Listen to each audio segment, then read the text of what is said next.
it guys. It's time to lunch break. Tikman natin itong niluto ni Tita na Hainanes.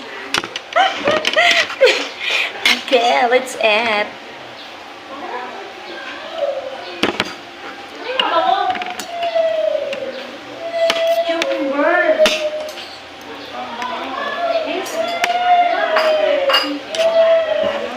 Dito na.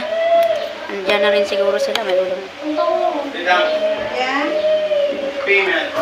Actually, tagtulong mo ang kain. Sarap to ha. Pinakasarap-sarapan mo ta.